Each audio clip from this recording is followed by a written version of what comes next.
What's going on, everyone? I got a real awesome guest coming on today. Austin Seibert, pretty much a kicker mercenary at this point, but currently with the Jets. Austin, first off, thank you for making time coming out. I know you're extremely busy. Thank you for showing up to St. Louis. Yeah, thanks for having me. Happy to be here. Well, I had a plan, and my plan was to talk about big game Bob, time at Oklahoma, the stuff you do off the field, NFL career, and then that grind. But kickers have kind of become a little bit of a social media meme in the last 48 hours. As many people know, we cover a lot of UFL, CFL, NFL, anything in between, right? What are we making about this Deestroying situation?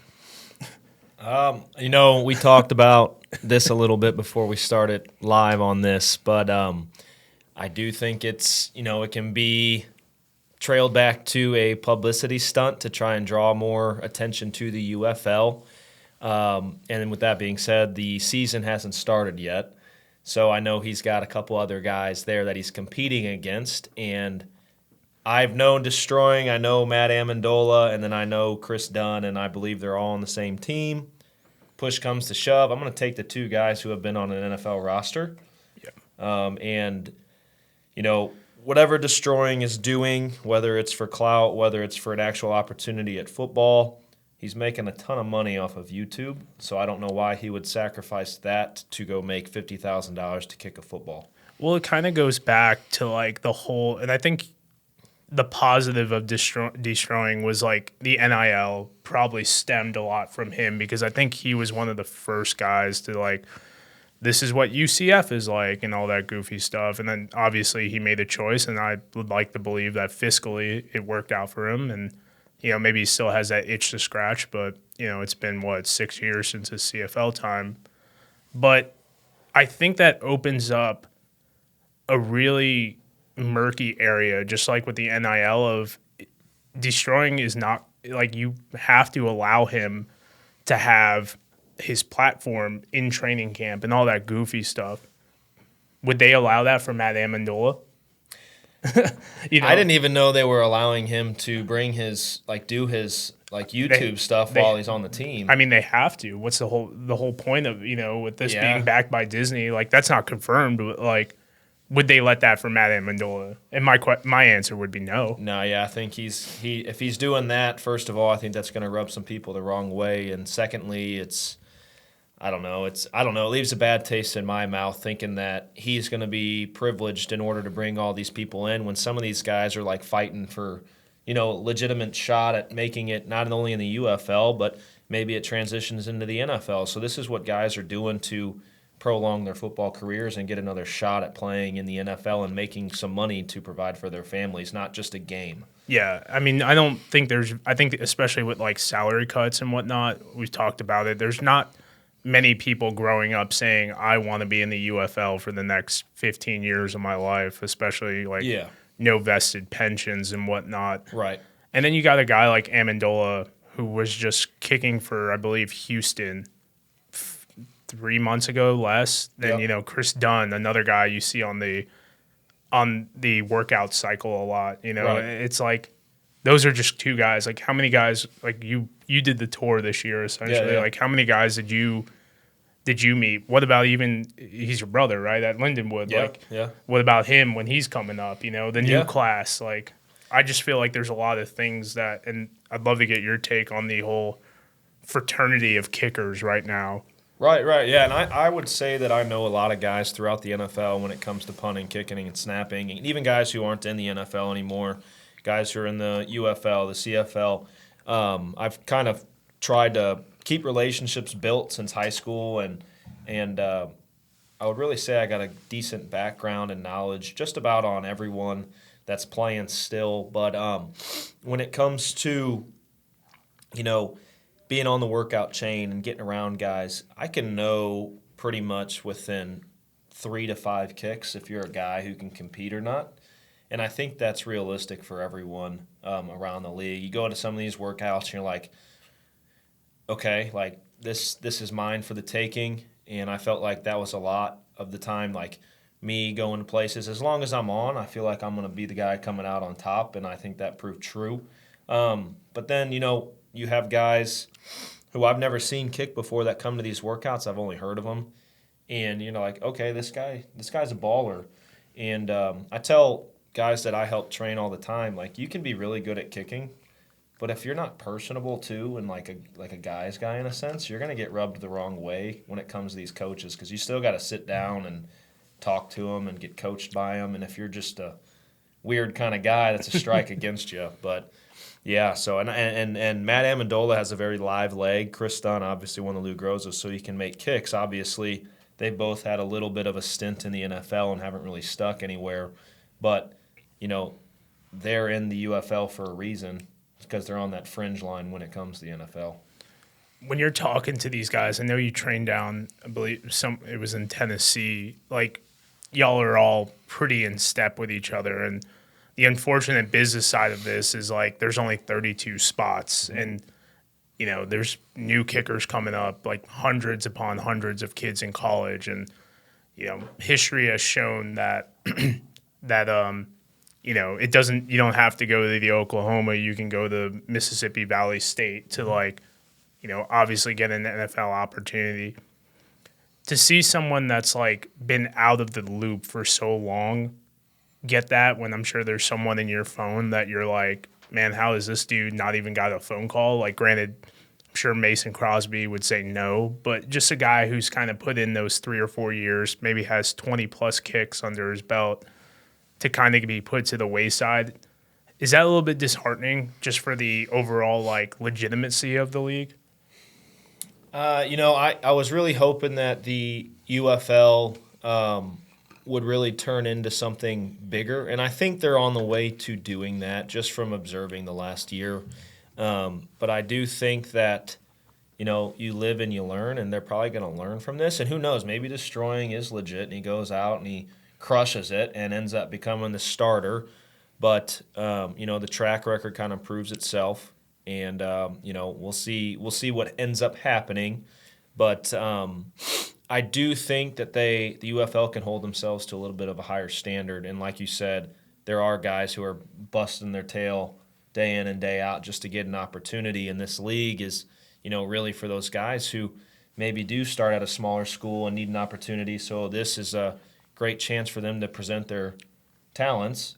And there's a guy with a few $1 million still trying to kick, and he's 27. We were in the same class in high school, and it's like, dude, you have your career path. Just keep capitalizing on that. Yeah, which they tried to do that with him. Like, when I watched a couple of the games, and I was on the sidelines when he was there in St. Louis, and like, he was there in St. Louis because he's friends with Marquette King, and that's it. Yeah, pretty much, and like.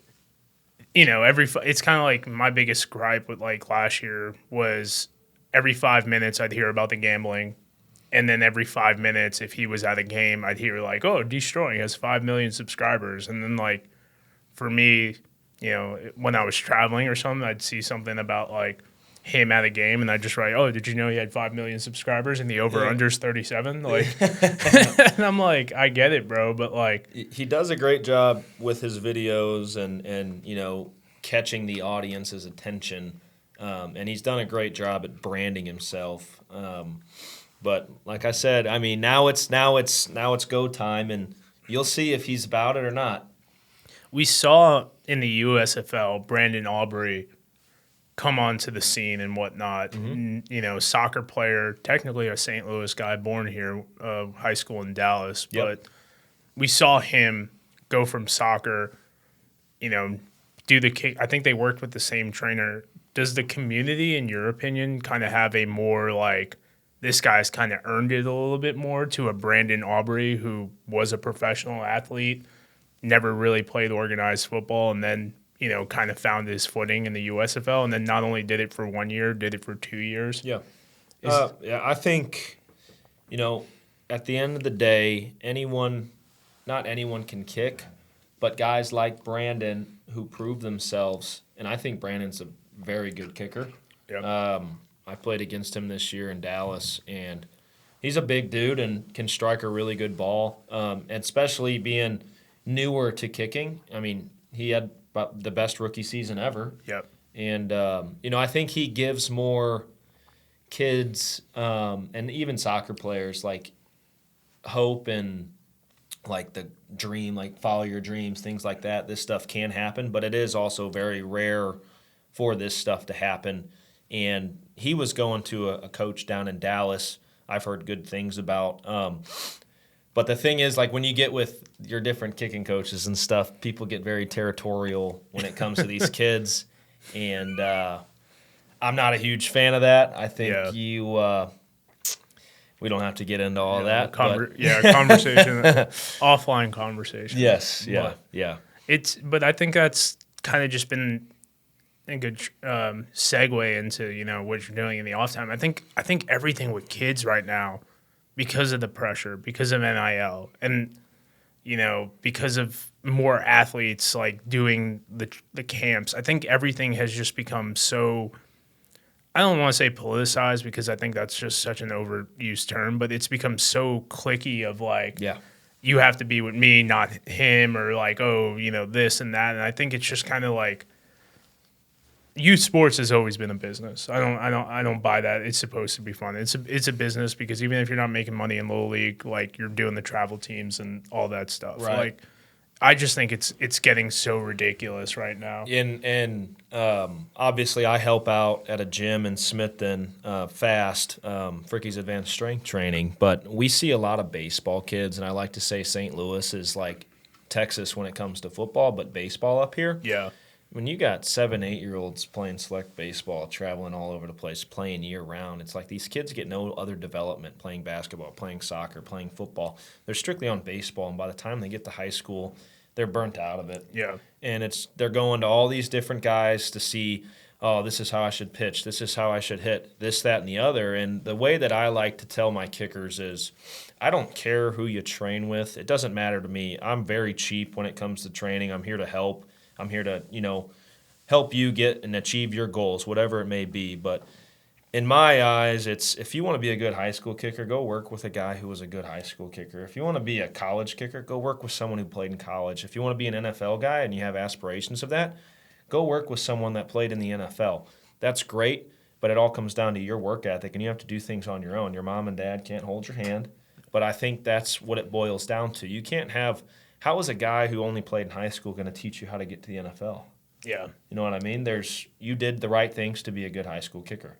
And maybe there's that rare breed where they can get you there. But from my knowledge, everyone that I've worked with that has had kicking background has touched the NFL in some kind of way. Yeah. So it's funny. I saw a tweet or an Instagram post or something on social media, and it was calling out like offensive line coaches, like private offensive line coaches.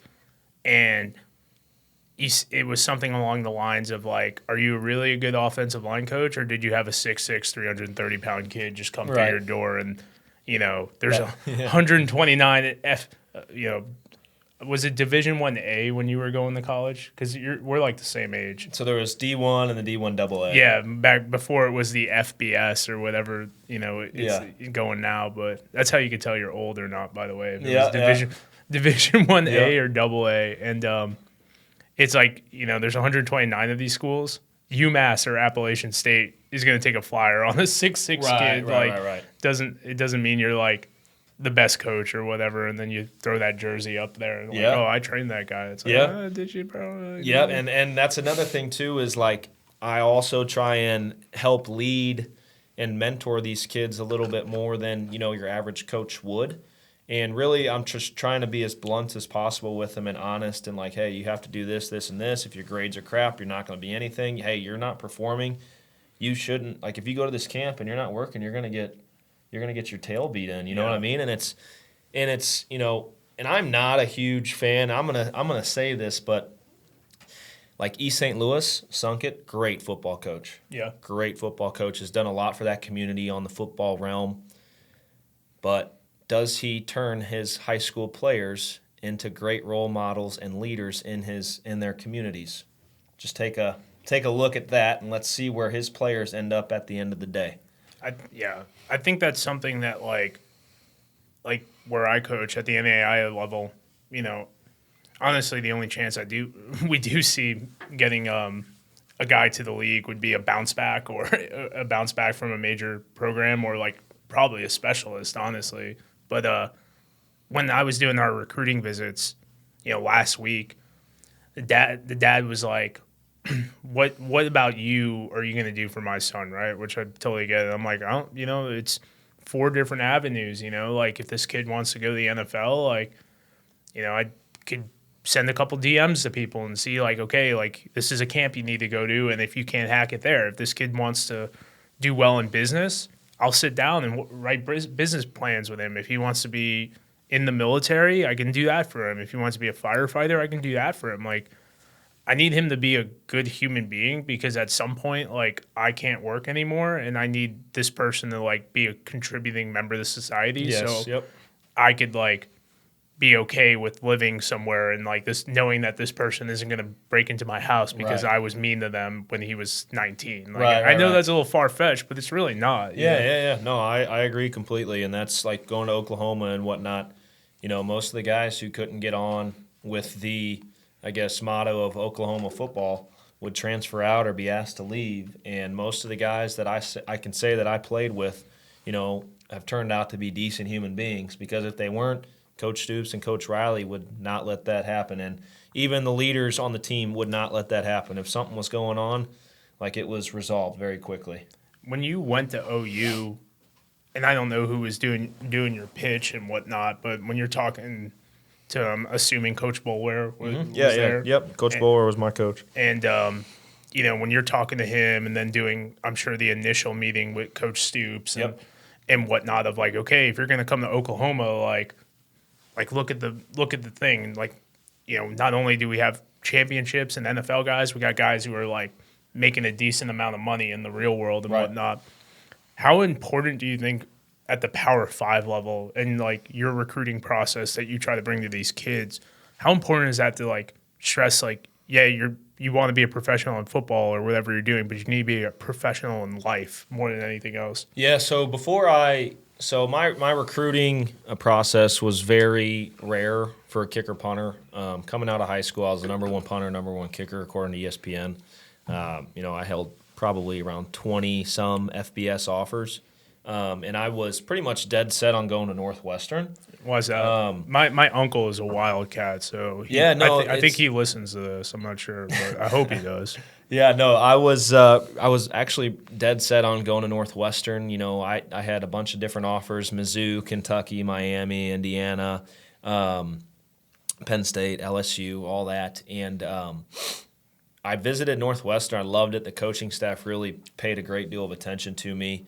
They were my first offer. Fitzgerald was awesome up there, and Coach Springer and Coach Hankwitz, all those coaches up there were really good to me, and they really stressed the importance of, you could go to the NFL, but at least when you come here, we're preparing you for the next 40 years. Every one of their athletes at the time, they would have a resume done, and they would have a job if they weren't going to play professional sports by the time they were done. And Northwestern did a great job of helping facilitate that. And other schools really didn't have the same kind of message to them, but theirs were like, we're preparing you for the next 40, not the next 4. Yeah. And so I was really, really liked that philosophy that they had there. And then I got an offer from Oklahoma and went down there and just like envisioned myself playing there and ended up going there. And obviously that's the big football brand, and my goal was to play in the NFL and play big-time football, and that really suited me.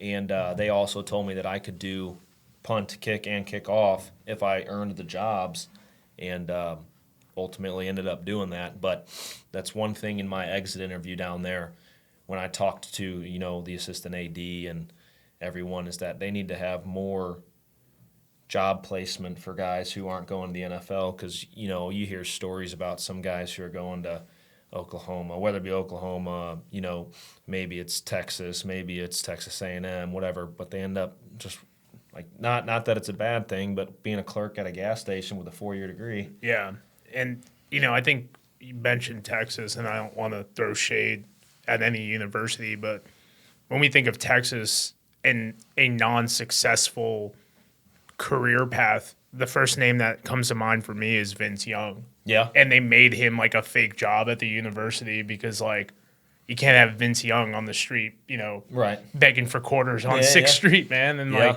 I mean, kudos to Texas, but if Vince Young wasn't Vince Young and he was, Joe Schmo. Joe Schmo Yeah. or, maybe I was going to say Case McCoy, but I think the McCoy name helps you out a little bit. But, backup quarterback number 22, like, do we care about like Right. the lack of success Right. of that person? Right. So, I mean, good At the same time, those big programs, it's a feeder, like you're kind of herding cattle, trying to get guys in because you need bodies and whatnot, and who will take that task to hand, and where you go to those smaller institutions where it's private and whatnot.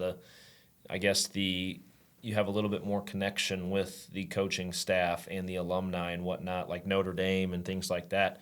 Like those guys are. They're done. They're set after they go to Notre Dame. Well, I would argue the same about Northwestern. Yes, too. absolutely. Yeah, even if they didn't have a business plan, just for the kids are going there for school, and then they're playing football. Yeah. I mean that's always a flex in my mind too. When you got this talented dude like going, that's why being like 8-5 at Northwestern is like such a big deal. Well, who was it? Barry Sanders' son? Not Barry Sanders' son. One of them committed to Stanford. I think it was his son. No, it wasn't because I tackled Barry Sanders Jr. when he played at Oklahoma State. Yeah. His son went to Oklahoma State. Who am I thinking of? Herschel Walker, maybe. Dude, I think his son went to Stanford because Herschel went to Florida. I have a good Herschel Walker story. All nine of his kids. I'm in Atlanta, and this is when he's running for Senate. So he lives in Texas, but he tried to move the lines a little bit, which I don't really care. I think that's pretty cool, in my opinion, that he could afford to do that. But homie's at the gas station, right? He's just filling up, and then a mob comes up to him, like a 9-year-old kids, and like I'm just filling up my Suburban, and then I go to I see him, and I'm like, dude, that's Herschel Walker, and I'm thinking about the Cowboys and him with the Generals and Trump and all that stuff, and I'm like. I just pretended to be his bodyguard real quick. I was like, "Hey guys, everyone we get one picture, but Mr. Walker has to go to a meeting." And he's like, he talks exactly how he is. Thank you, man. Yeah.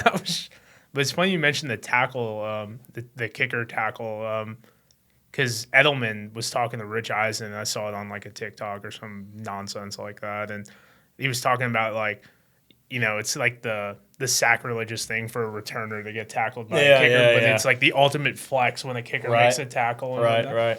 Yeah, he was talking about McAfee got him, and he was someone else. McAfee's a freak athlete. Dude is yoked. He is. He's very strong. And I don't see him on ESPN,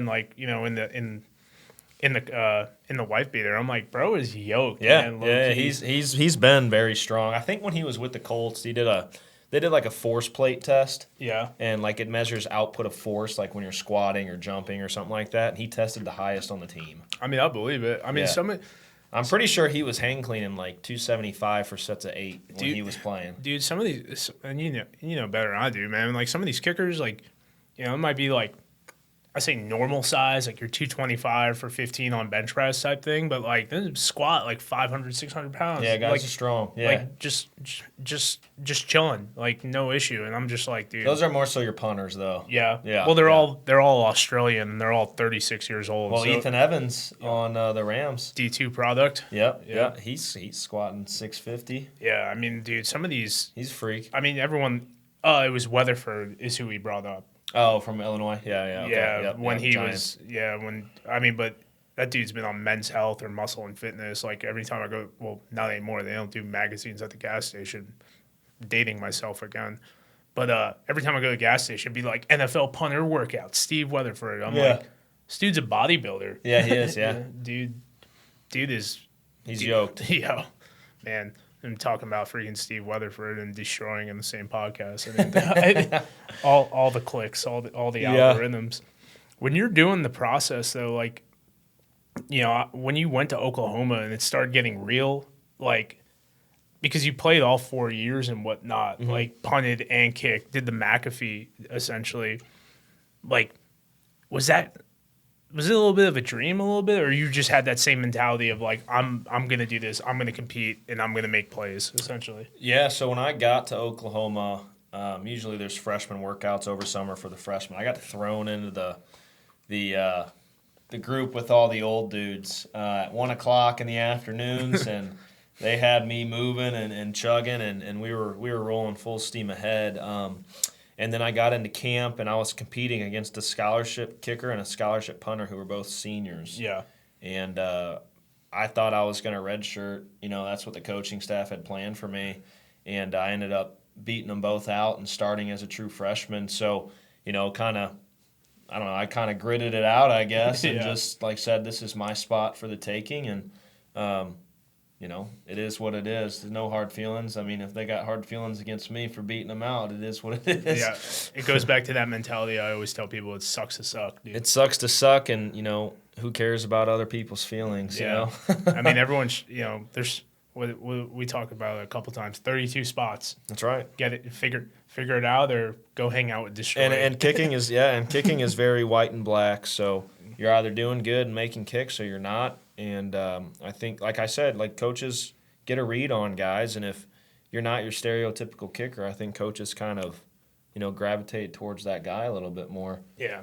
Well, especially I think like character in your spot, it's so important because like realistically you're only on the field 13 times a game. Yeah, so maybe 30 seconds. Yeah, so I mean you got to be a team dude, and you got to be able to like not, don't bring drama or right, anything. Yeah, your teammates got to like you, and that was probably one of my biggest accomplishments when I was at Oklahoma is the team voted me as a captain my senior year. Well, especially like because what was that, like 2018 or something like that? Yeah. So I mean, you're going through the Heisman years, college playoff years, like, the transition from, big game Bob to Lincoln Riley and everything like that. Like, just to see all the dudes on that team and whatnot just gravitate and have respect and whatnot, to me is like a testament of character more than anything else. Yeah.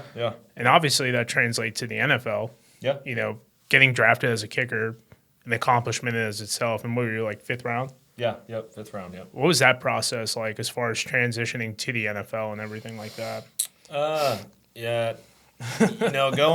Playing your senior year, and then I played in the Senior Bowl like 2 weeks after my senior year, so the leg never got a break. You got to go there, and you're put on the spot immediately doing these interviews, and then you got to go and perform, and you got to brag about yourself in these interviews because you want to show you're confident. Then you got to go out and perform, and there's another kicker there too saying the same thing, that he's the best, and then you got to beat him out, and then after that you got workouts. These coaches come to your school and they work you out, and you're going through workouts that they prepared, and you got to do good at those, and then because they're making a list on who they think the best coming out is, and then then you have the combine. You got the combine, you got to go there, and then the night before you're talking to literally every special teams coach and their assistant coaches, and they're asking you why you're the best guy in this class, why they should draft you, or why they should take you. And then the next morning you're waking up early, you're going out and you're performing, and it's literally like you could hear a pin drop, and there's just 100 coaches and maybe 150 scouts, and everyone's up in their booth watching you. So everything's charted, documented, and you can just hear pens clicking every time you kick. And then and that's another thing where it's white and black. Like it's last man standing type deal. And then after that, you got Pro Day. Yeah. So Pro Day at Oklahoma, everyone's there. Kyler Murray won the Heisman. So you talk about the Pro Day, obviously a couple more, not only you got the scouts, you got the coaches, then you got the GMs, and then you got the assistant scouts because Kyler Murray's there. So yeah, so legitimately everyone is there, and Oklahoma did me a really big favor. Typically your kickers go last at workouts. Yeah. Well, they switched it to where I went before Kyler. So I had everyone watching me, and I crushed it at my Pro Day. So that's another thing. You just got to keep climbing the ladder, and I really knocked out everything, on the way to the draft, and fielding phone calls from teams and whatnot it's a pretty cool process. And then I got drafted by Cleveland, and I didn't even think Cleveland was going to talk to me or draft me. But who'd they have? Was it Hopkins? No, they had Greg Joseph at the time, and he had a solid year the year before. Came in and competed against him, and I had a really rough camp as a rookie. Was it just like it's just a lot of pressure, mental, being a draft pick, that, and then there's really no room for error. You're competing right away. You're a draft pick. There's the pressure, and then Cleveland is like a media hotspot. They try and really get the press out about you, and then there's fans. Like we would have 10,000 fans at every practice. Is this the playoff year or the year before the? This was the year before. So this was Freddie Kitchens as the head coach. So John Dorsey back with Baker. I guess. Yeah. So I was a Baker. Yeah. So on the this is on the up and up. Yeah. And I had a really bad camp, but I turned it around in preseason and crushed preseason, and then I made my first 17 field goals with Cleveland and ended up going 87% my rookie year, and we were first or second in kickoff. Yeah. And I think I was first or second in hang times on kickoff because we directional kicked, and had a really good year. And then organizations change and new people come in and you move around. So going into the next year, obviously you got the injury. Mm-hmm. No, that wasn't that. That was after. So I went into the next year with Cleveland. Yep. Got cut, and then I ended up in Cincinnati. Yep. And Cincinnati is kind of where I grasped, myself as a kicker, and my special teams coach there, Darren Simmons, was phenomenal, and I give him a lot of credit for helping me out. But that was during COVID. Yeah. So they kept me on active roster for 11 weeks because I can kick and punt. Yeah. Because I did both in college. Well, both, and I think the COVID year and even 2021 just opened up because they opened the practice squads up on that factor, but just like we need guys who can do things. Yeah. Because like if I look at you the wrong way and then 3 weeks later you have COVID, now I'm like we obviously saw the Broncos and whatnot, or they were trying to get their quality control guy to play quarterback or something like that. Like I felt like just the versatility of anyone. Like, oh, you played linebacker your first 2 years in college? Well, you're not that good at tight end, but guess what? Like, you might be a starting linebacker, so welcome to the team, champ. I feel like there was a lot of that going around. Yeah, a lot of panic and whatnot. Yeah, and they kept me on the active roster, so I wasn't even on the practice squad that entire season. So I claimed game checks every week doing that, and that was pretty sweet. Service time. Yeah, that's right. Get the pension. Yeah. And then after that, they drafted Evan McPherson. Yep. And I competed with Evan, and it was a dogfight in camp. Obviously, he's a draft pick, so you kind of know it's his job. Yeah. So you can come in and you can knuck up, or you can kind of, bow down. And I think I gained a lot of respect from that organization and coaching staff by coming in every day and just swinging. Do you feel like, because this is 2020 going into 21? Yep. Do you feel like you could relate a little bit more to Greg when because now you're essentially Greg becoming with Evan coming in and whatnot? Yeah, and is there like a maturing aspect that probably doesn't get talked about enough? I think so. And that's the thing too. It's like Cincinnati was upfront and honest with me, and they were going to keep me on the practice squad if I didn't get picked up somewhere else, but they were in trade talks with a couple teams, and the Lions ended up claiming me, and I went to Detroit, and after camp and preseason, I had a good preseason with the Bengals, and I ended up playing for the Lions, and was really crushing it up there, really hit my stride, was the first 8 games, I think I was on like a 10-kick streak, and then ended up tearing my groin against the Eagles, and was out on IR the rest of the year. But kickoffs, we were number 1 in the NFL. Yeah. While I was playing, and then field goals, I was in the mix, making kicks, kicking well, and I had a lot of confidence, and I think the organization itself did. And then recovered from that, came back in 22, won that job, and got to week 3 and went through some stuff and ended up tearing the groin again. Yeah. So, and then after that, I was like, second surgery, you don't know what's going to happen, just kind of on the street, staying ready, and, got to work out with the Jets and went there and crushed it, and they signed me and played a game with them and was on the practice squad for a couple weeks after that. And in elevation, got that game Yeah, I check. played against the Cowboys. Yep. Yeah. So got that, Yep. and then kicked well. I was on that workout chain. Worked out for let's see, the Rams, the Raiders, the Titans, the Jets, the Saints, and I worked out for the Saints. I kicked well at all of them, and I worked out for the Saints and got signed there for a couple weeks on the practice squad, and kicked really well down there, and then. I was on a flight, or getting ready to go on a flight to Jacksonville on Christmas. They called and wanted to work out. Yeah, I think that's when you called me or something. It was around that time where you were like, hey, I might not be able to make it because I got to go do stuff. Yeah. So I was getting ready to go to Jacksonville, and then the Jets called my agent. We're like, hey, we're just going to sign him. He doesn't have to work out again.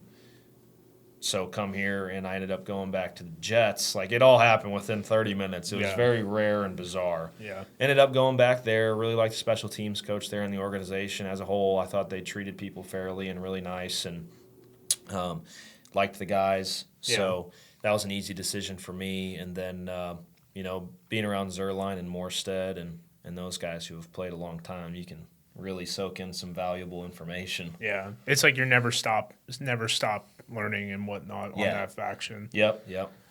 Seeing this career, going through the ups and downs, and I've talked, the NFL mantra is not for long, average career 3 years, and you're going into year 6, year 7.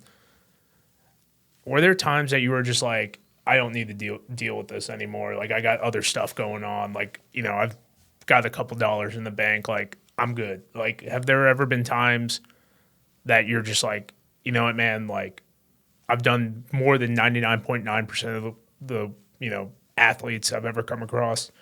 Is there any time you were just like mulling retirement and whatnot, especially injury? Yeah, coming back from, not only 1 but 2 groin surgeries, sets you back in a little bit of a weird space. You're like, should I keep doing this? I kind of got 2 red flags against me. And I tore my groin the second time due to some stuff that shouldn't have happened. It's all resolved now, but it wasn't technically my fault that I tore it again. Okay. I wish people would have listened a little bit more. Yeah. And so I knew it wasn't like my body itself. Mm-hmm. You know what I mean? I just was – it was weird. It was weird. We'll go with that. But, yeah, definitely. You think about, like, should I still do this? And it just comes back to, like, the competitiveness that you want to do. Like, what do you portray? Like, I'm around kids every evening teaching speed and agility, teaching lifting techniques. I'm coaching kids on the weekend. Like, how am I a role model to them if I just give up on it?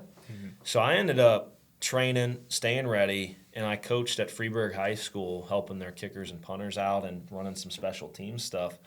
And sure enough, one day I'm out there helping, and I get a call from my agent, hey, Jets want you to fly out in 3 hours. This was in September? This was in September, yep. And I was like, all right, sweet, let's go do it, whatever. And then, it kind of just, like, re-shocked everything to where you're like, okay, let's see what happens this year. And most guys give themselves a year on if you don't get a call or something like that. But I was making phone calls, getting ready to – I had my resume ready. Like, I was ready to go get a job and put that on the back burner for now because we're still kicking and we're still alive. We still got we still got a, on Wikipedia, the color. Yeah, it's still there. Year 6, so year 5. And the last 3 years, I can say that, I haven't really been released because of my performance. It's been due to injury. So, and I can still prove myself when I kick. Like, I know if I got it or not. And a numbers thing, too. Like,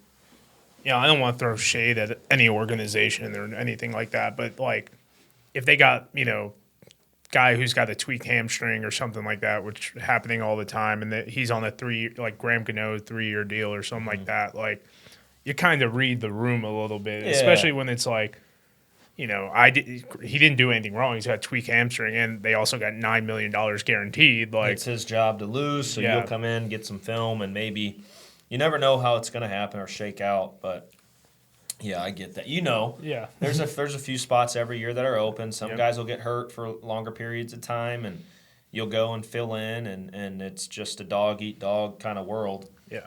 Do you I always try to say like mentality wise, like mental strength, all the key buzzwords, right? I think quarterback obviously up there. I think, corners honestly being put on an island obviously up there of like the next like bounce back mentality. But I think being a kicker probably, top 2 or 3. I want to say most important position because they're all important, but like as far as no one cares about who the kicker is until it's time to, 3 seconds left. Yeah.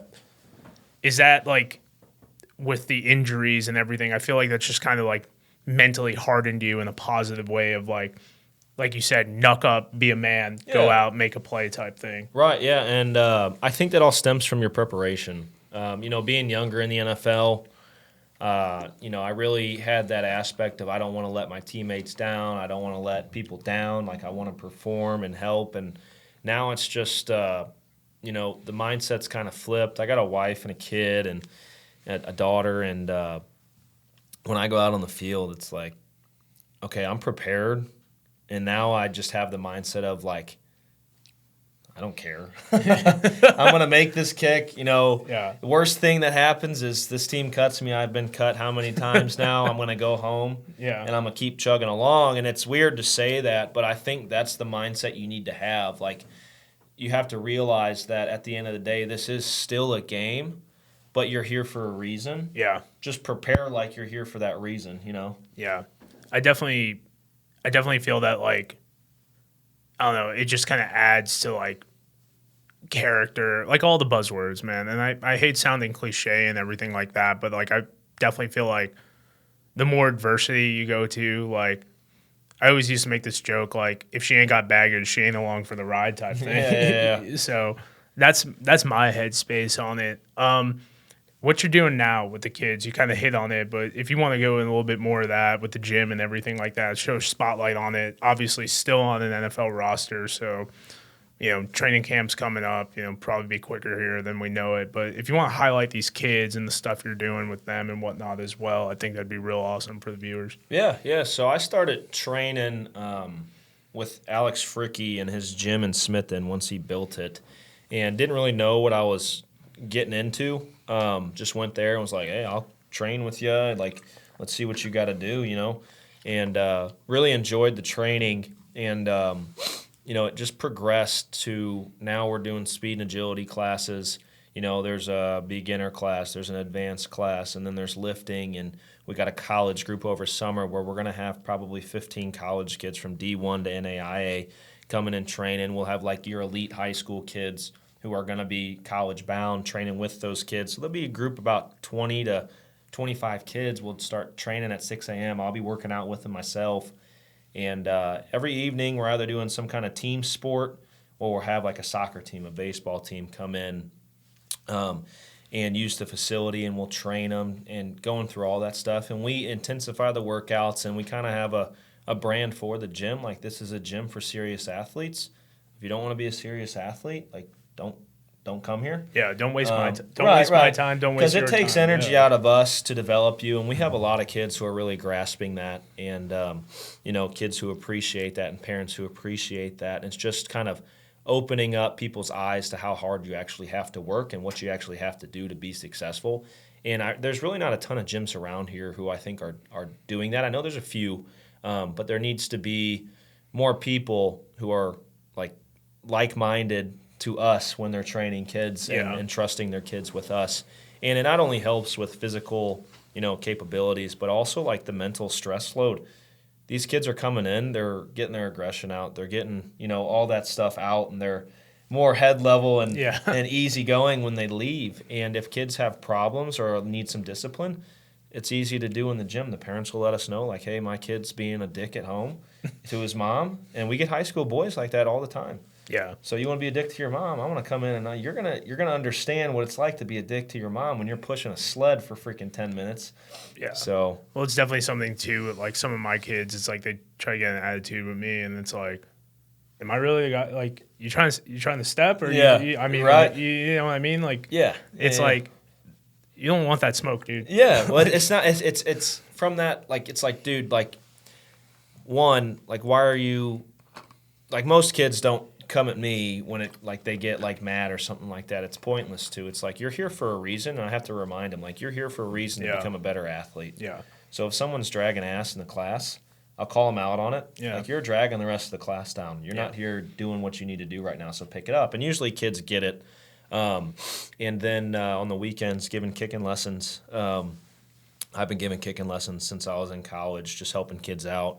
Started out giving kids lessons for $25. Yeah. And now I give lessons for $50 on the weekends. Yeah, inflation's a killer. You know? Yeah, it's a killer. Yeah, so $50 and we're out there for 90 minutes to 2 hours, and it's fun. We film, do all the drills, compete a little bit, and it's fun. This year I have about 3 to 4 kids who are college bound. I got a couple younger guys who are ranked through Coles Kicking and whatnot, and it's fun kind of tapping into St. Louis because there's a huge soccer market here. Yeah. And most kickers turn out to be former soccer players. So I'm hoping that, we keep tapping into that market and really start grabbing some talent and making St. Louis a staple for, specialists. Yeah. Well, I mean, there's Blake Groupie, there's Jack Fox, Riley Patterson. Yeah. I mean, 64 divided by 4. I don't know the numbers, but I feel like that's a pretty high. Groupie's from more towards Kansas City, isn't he? Sedalia. Okay. I mean, me and Jack Fox played baseball together growing up.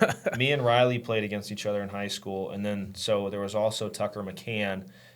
He went to O'Fallon. He's been in NFL preseasons, but he's another guy too. So in our conference alone, there was 3 guys that played in the NFL. And then we also had a kid at Belleville East, Matt Soteropoulos, who went to Carbondale to kick. We had Donovan Gagan, who ended up punting at Kansas. Austin Barnes went to O'Fallon. He was a punter that went to Eastern Michigan. Yeah. I want to say there was another guy too, but I mean, in that conference alone, there's 6 kickers that played Division I football. It's pretty crazy. Yeah, and what gets lost in it is the NFL workout. Like, I'm sure a lot of those guys got a cup of tea to like mini camp, and I mean, or they go to Zoners out in Scottsdale and do stuff like that. Yeah, I mean, to me, it's like I felt personally. We talked about this offline. Like when I started looking at like I went through. When Joe first was like, you should do a podcast, a couple of these guys, all that goofy stuff. I went through every Wikipedia page within 30 minutes of St. Louis on the Illinois side to just like, St. Louis going all the way out to like certain parts of Franklin County. And it just said NFL player, NFL player, NFL player. And I was like, granted, people move away, all the like I'm from New York originally, obviously. And like, I just was like, there's so many guys here within the last like 10 years that have a little bit of like moxie and a story to tell to just be like, and you see it, man. And even St. Louis produces a lot of athletes. Yeah, I think it's like top 5 in the country. It has to be. Yeah, at least for football and baseball. Like basketball, I think New York. Sure, basketball's got a lot. There's a lot of kids from here that basketball. E.J. Liddell, who was Mr. Illinois 2 years in a row. Bradley Beal. Yeah. I forget Beal is from Tatum. Yep. But even like the Edwardsville, Edwardsville's got the Epinosa brothers. Epinosa. Yeah. I mean, it's just you go through the list, man. It's pretty belligerent, and I think Drink is doing a really good job of showcasing it. I think, Mizzou's success with like... Well, yeah, NIL helps. Mizzou's a starved fan base, so they're paying those kids so much money. Yeah, all the doctors that went to Mizzou, keep a, I mean, that's a whole different conversation. But obviously you got Schrader and Cook and... I mean, this is off topic a little bit, but Truman State is getting a lot of commits right now because they all want to be the next Cody Schrader. Yeah, and Nesbitt's like, keep it coming. Yeah, that's right. I'll take 2,000 yards over 3 seasons of you as a starter. Yeah, man, keep coming, bro. That's right. So, I mean, that's a little off topic on that front. But Austin, thank you for coming on, man. Yeah, thanks for having me. If you want to, shout out your social media. If you want to shout out Alex's gym, so people can follow Alex's gym. And I know you might want to be a little bit more low key and whatnot. Oh yeah, it's just at Fricke's Advanced Strength Training on Instagram and Facebook, and My social, you can just look up my name on social media, Austin Seibert, if you want to follow me. Big Seib. Big Seib, yep. But I think, Austin, you are like the first NFL player or pro football player that's like not towering over me. So I do appreciate that. Yeah, there you go. You're welcome. But thanks, guys, for tuning in. I'll link the socials in the description. Appreciate y'all. Make sure you do all the goofy stuff that, keeps us relevant. Like, share, subscribe. But thank you, Austin, for coming on, man. Yeah, no, thank you. Yep.